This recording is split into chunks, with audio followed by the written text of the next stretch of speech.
আজিকালিৰ মানুহবোৰ একদম ষ্ট্ৰেঞ্জ। যেতিয়ালৈকে আপুনি তেহেঁতৰ কথাত এগ্ৰি কৰিব, তেহেঁতৰ সকলোবোৰ কথা শুনিব, you are such a good person.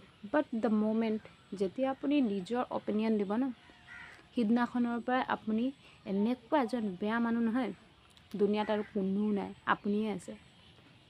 কিন্তু ৰিয়েলিটি কি জানে, ভাল বেয়া একো ফিক্স নাথাকে।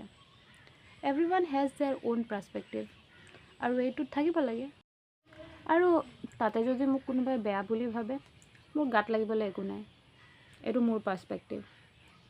মই য'ত সুখী থাকিম, ভাল থাকিম, তাতে সেইটোকে মই কৰিম। মই বেলেগৰ ওচৰত ভাল হৈ নিজে বেয়া হৈ গোটেই দিন মই নোৱাৰোঁ দেই।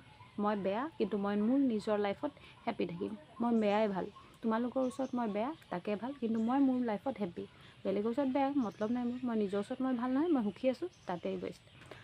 আৰু আপোনালোকে কি ভাবে কমেণ্টত জনাব। মই মোৰ পাৰ্চপেক্টিভটো আপোনালোকৰ লগত শ্বেয়াৰ কৰিলোঁ। এতিয়া আপোনালোকে জনাব আপোনালোকে কি ভাবে। Bye bye.